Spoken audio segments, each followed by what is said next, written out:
नमस्कार दोस्तों, मेरा नाम वीरेंद्र सामल। आप देख रहे हैं मेरे चैनल HEC स्टडी गुरु। आज हम लोग जो पॉइंट लिए हैं, जो जिसके ऊपर डिस्कशन करना है, वो पॉइंट है स्कैफोल्डिंग। स्कैफोल्डिंग क्या है, स्कैफोल्डिंग कितना तरह का स्कैफोल्डिंग रहता है, उसमें क्या क्या हाजर्ड है, क्या क्या सेफ्टी प्रिकॉशन है, क्या उसमें लोड दिया जाता है, कैसे असेंबली किया जाता है, कैसे डिसमेंटलिंग किया जाता है, वो सब के ऊपर में हम लोग आज चर्चा करेंगे। तो चलिए शुरू करते हैं आज का सेक्शन। स्कैफोल्डिंग एक महत्वपूर्ण काम करता है वर्क एट हाइट, यानी कि ऊंचाई पे काम करते समय। जो स्कैफोल्डिंग, आप ऊंचाई पे काम करते हो, ऊंचाई पे काम करने के लिए मैं मेरा प्रीवियस वीडियो में बताया था वर्क एट हाइट में भी, उसमें ऊंचाई पे काम करते समय हम लोग को 9 इक्विपमेंट की ज़रूरत पड़ता है। तो उसमें से एक इक्विपमेंट का नाम है स्कैफोल्डिंग, शुद्ध हिंदी में बोलते हैं भाड़ा। स्कैफोल्डिंग क्या है, कितना तरह का स्कैफोल्डिंग रहता है, स्कैफोल्डिंग लगाने का प्रोसीजर क्या है, उसको खोलने का प्रोसीजर क्या है, स्कैफोल्डिंग में हजार्ड क्या है, स्कैफोल्डिंग में सेफ्टी प्रिकॉशन क्या लेना चाहिए, वो सारा चीज़ के ऊपर आज डिस्कशन करूँगा। तो चलिए शुरू करते हैं। सबसे पहले आता है स्कैफोल्डिंग। कितना तरह का स्कैफोल्डिंग रहता है? ज़्यादातर हम लोग कंस्ट्रक्शन साइड में 7 तरह का स्कैफोल्डिंग यूज करते हैं। सबसे पहले आता है सिंगल और ब्रिक लेयर स्कैफोल्डिंग, यानी कि जो एक पाइप, यानी कि उसका केवल एक पाइप लगा के 1 2 3 सीक्वेंस के हिसाब से जो लगा के हम लोग यूज करते हैं, वो सिंगल प्लेटफॉर्म का पाइप लगा के उसको हम लोग सिंगल स्कैफोल्डिंग बोलते हैं। दूसरा है डबल और मैसन स्कैफोल्डिंग। डबल और मैसन स्कैफोल्डिंग क्या है कि हम लोग 2 पाइप ऑपोजिट में रख के फ्लैंक लगा के उसमें काम करते हैं, तो वो डबल स्कैफोल्डिंग या फिर मैसन स्कैफोल्डिंग उसको बोला जाता है। दूसरा है कैंटिलीवर और नीडल स्कैफोल्डिंग। कैंटिलीवर और नीडल स्कैफोल्डिंग क्या है कि हम लोग जो हैंगिंग स्कैफोल्डिंग बोलते हैं उसको कैंटिलीवर स्कैफोल्डिंग भी बोला जाता है और नीडल स्कैफोल्डिंग भी बोला जाता है। तीसरा है सस्पेंडेड स्कैफोल्डिंग। जो स्कैफोल्डिंग हम लोग एक लेयर पे, एक लेंथ पे बढ़ाते जाते हैं, जैसे ज़्यादातर हम लोग का सिविल का कंस्ट्रक्शन के लिए ज़्यादातर यूज होता है सस्पेंडेड स्कैफोल्डिंग।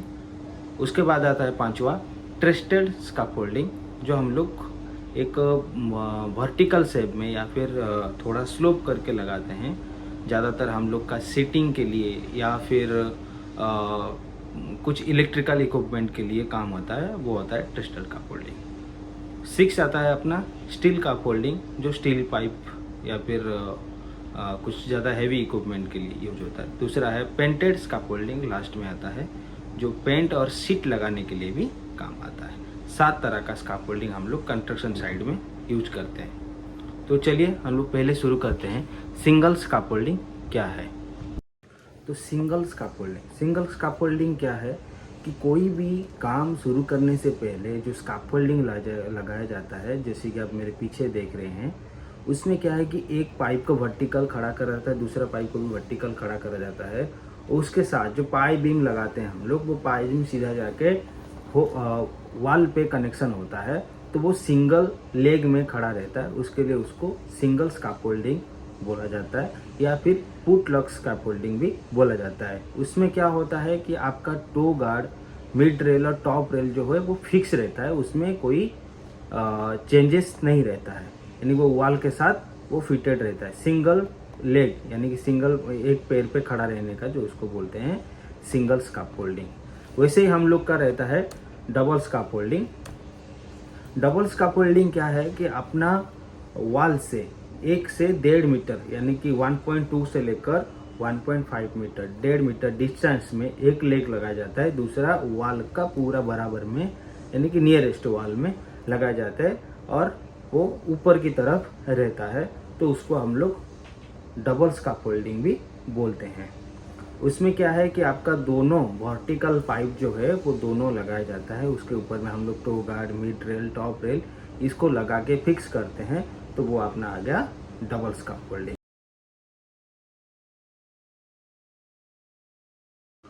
उसके बाद हम लोग शुरू करते हैं तीसरा, जो है कैंटिलीवर व हैंगिंग स्कैफोल्डिंग।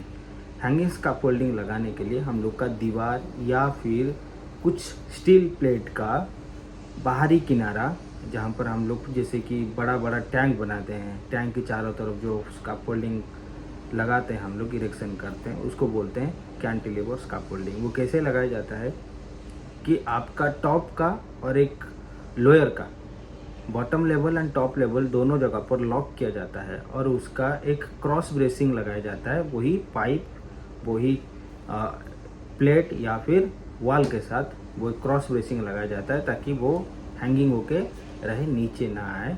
उसको बोला जाता है कैंटिलीवर स्काफोल्डिंग। उसमें भी अपना सेम चीज़ फॉलो होता है, लॉकिंग अरेंजमेंट का और मटेरियल फॉल का, जैसे कि toe guard, mid rail, top rail plus locking arrangement. इतना सारा कैंटिलीवर स्काफोल्डिंग में यूज होता है।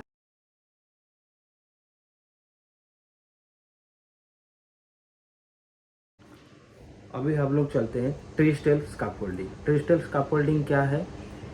वो एक ऐसी कंपोनेंट है जैसे हम लोग इलेक्ट्रिकल डिपार्टमेंट में यूज करते हैं एल्युमिनियम लैडर, सेम है।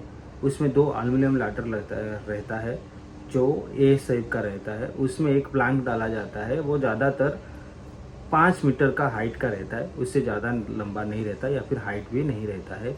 उसमें ज़्यादातर हम लोग पेंटिंग का, छोटा मोटा पेंटिंग का काम कर सकते हैं या फिर कुछ पाइप। उसके बाद आ जाते हैं हम लोग स्टील स्काफोल्डिंग। स्टील स्काफोल्डिंग क्या है? उसमें हम लोग का एसएस का पाइप लगाया जाता है। वो ज़्यादातर हम लोग का 10 मीटर, 15 मीटर, 25 मीटर तक हाइट तक हम लोग उसको लगा सकते हैं। उसमें लगाने का सही तरीका है कि हम लोग का ज़मीन का जो स्तर है, वो ज़मीन का स्तर बराबर लेवल पर रहना चाहिए। वो ज़मीन धंसने वाला ज़मीन नहीं होना चाहिए। उसमें एक बैक सपोर्टिंग भी रहना चाहिए, उसमें क्रॉस ब्रेसिंग भी लगाना चाहिए, उसमें टो गार्ड, बोर्ड, ये सब अरेंजमेंट उसको देने के बाद जाकर हम लोग उसको यूज कर सकते हैं। तो स्टील स्काफोल्डिंग जो है वो हेवी वेट और लॉन्ग डिस्टेंस के लिए यूज किया जाता है। जैसे फिक्स जॉब एक रहता है, उसमें ज़्यादा हाइट तक हम लोग का काम करना रहता है, तो उसी जगह पर हम लोग स्टील स्काफोल्डिंग का यूज करते हैं। ठीक है।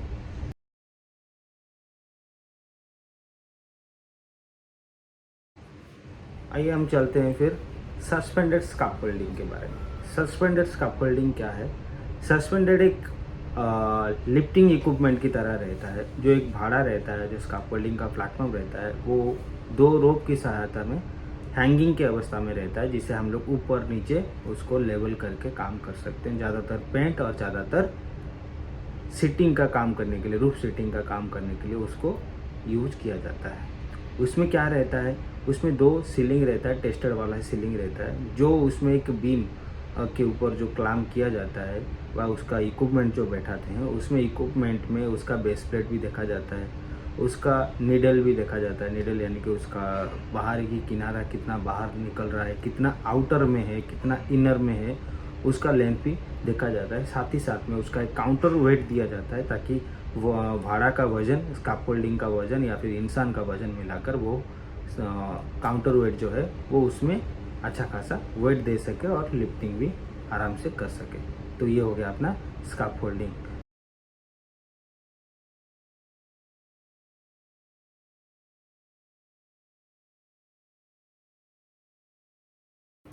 तो ये था हम लोग का स्काफोल्डिंग के ऊपर, कितना तरह का स्काफोल्डिंग रहता है। अब जानते हैं हम लोग स्काफोल्डिंग का कंपोनेंट। कंपोनेंट क्या है? पहले शुरू से शुरुआत करते हैं नीचे से।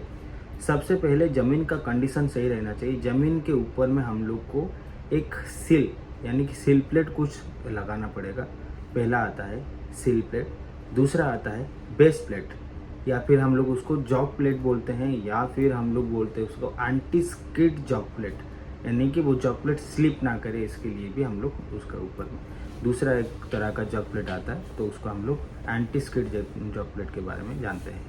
तीसरा आता है उसका जो पाइप रहता है, वर्टिकल पाइप जो हम लोग खड़ा करते हैं, ब्रेसिंग, स्टैंडर्ड ब्रेसिंग रहना चाहिए, पाइप का कंडीशन गुड रहना चाहिए। उसके बाद आ जाता है हम लोग का डायगोनल ब्रेस, यानी कि उसका बीम जो बोलते हैं हम लोग, डायगोनल ब्रेस उसमें लगाया जाता है।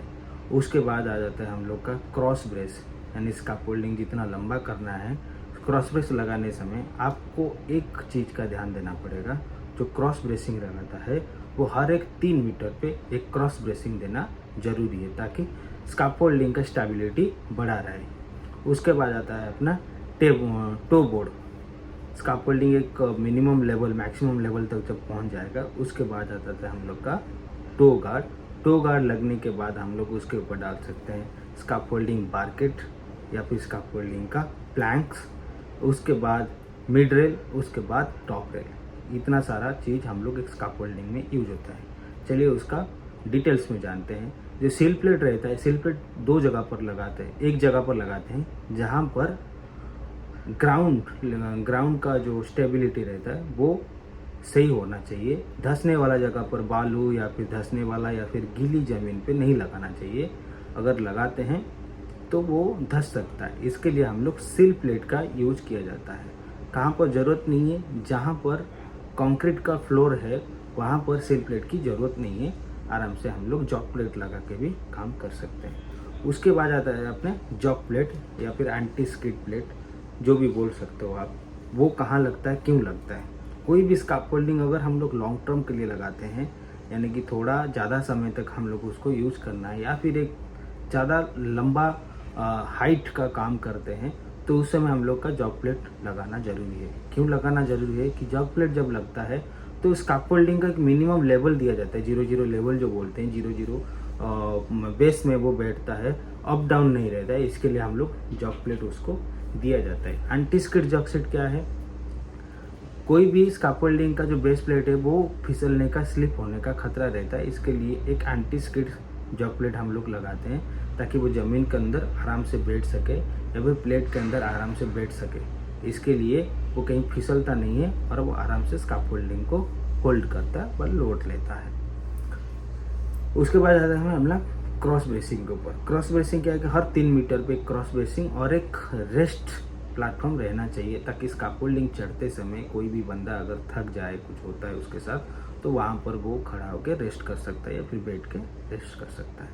उसके बाद आता है अपना डायगोनल ब्रेस। कोई भी स्काफोल्डिंग लगाते समय diagonal brace and cross brace, ये दोनों को बराबर टाइट रखना चाहिए। जो क्लैंप लगता है वो बराबर टाइट रहना चाहिए। ये सब टेस्टेड होना चाहिए, उसके बाद जाकर हमको लगाना है।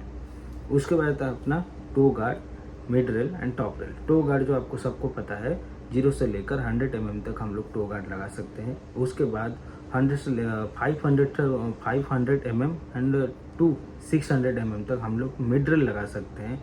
और टॉप रेल जो है वो 500 टू लेकर 1200 तक, 500 से लेकर 1200 mm तक हम लोग टॉप रेल का लेवल रख सकते हैं। ठीक, उसके बाद आता है हम लोग का सीढ़ी व लैडर।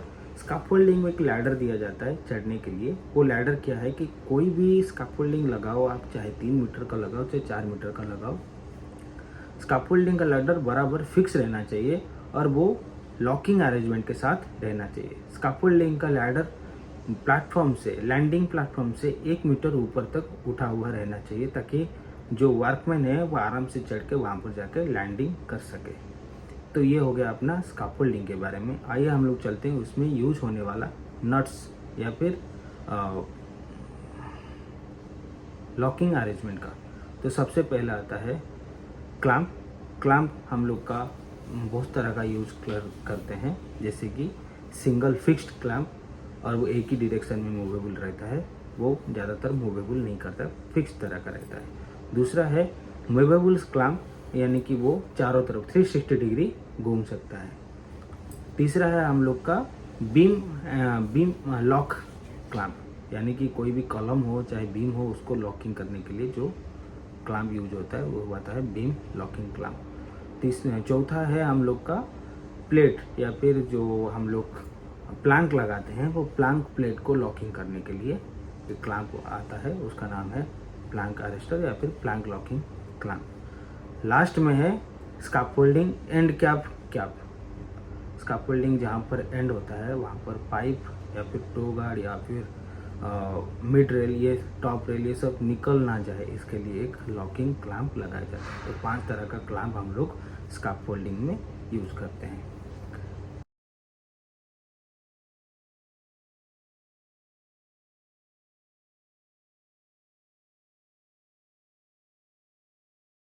मेरे पीछे देख सकते हैं इमेज में, इसमें 3 तरह का लोड हम लोग कैलकुलेट किए हैं। सबसे पहले आता है लाइव लोड। इसमें 2 इंडिकेटर में दिया हूँ, एक ग्रीन और एक रेड सर्कल में और ग्रीन लाइन पे आता है। पहले आता है अपना लाइव लोड का, जो है द वेट ऑफ पीपुल, यानी कि स्कैफोल्डिंग के ऊपर जो पहला लोड आता है वो पीपुल, आदमी का, कितना आदमी काम कर रहे हैं उनका लोड क्या है। दूसरा है the weight of material and डाइवेरियस, स्कैफोल्डिंग के ऊपर हम लोग क्या क्या मटेरियल स्टॉक कर रहे हैं या फिर रख रहे हैं उसका लोड। तीसरा है the wages of tools and equipment, हम लोग जो टूल्स यूज करते हैं उसका भी एक वजन रहता है, तो वो तीनों वजन मिलाकर कितना स्कैफोल्डिंग के ऊपर लोड आता है, पहला। दूसरा है डेड लोड, यानी कि वो वहाँ पर कुछ इंसिडेंट हो सकता है, स्कैफोल्डिंग्स कोलैप्स कर सकता है, तो उसके लिए हम लोग उसको बोलते हैं डेड लोड। तो पहले आता है the self ways of the scaffolding structure, यानी कि स्कैफोल्डिंग स्ट्रक्चर वो खुद का लोड को संभाल सकता है क्या, वो इतना कैपेबल है क्या, तो पहले आता है वो। दूसरा है working components like stairway, ladders, crane, seating platform, pocket, suspended ropes, secondary ropes, travelling ropes and assembly, scaffolding hoist and electrical cables. तो डेट का जो रहता है उसमें सारा चीज़ इतना जो मेंशन किया गया है वो चीज़ में से कोई भी स्कैफोल्डिंग में इंजरी या फिर हाजार्ड दे सकता है, इसके लिए उसको बोलते हैं डेड लोड। उसके बाद आता है हम लोग का एनवायरमेंटल लोड, जैसे कि सपोज बारिश होना, भूस्खलन होना, अर्थक्वेक आना, तो वो आता है हम लोग का सब एनवायरमेंटल लोड के ऊपर। ये तीनों लोड जो है वो स्कैफोल्डिंग के ऊपर में आता है।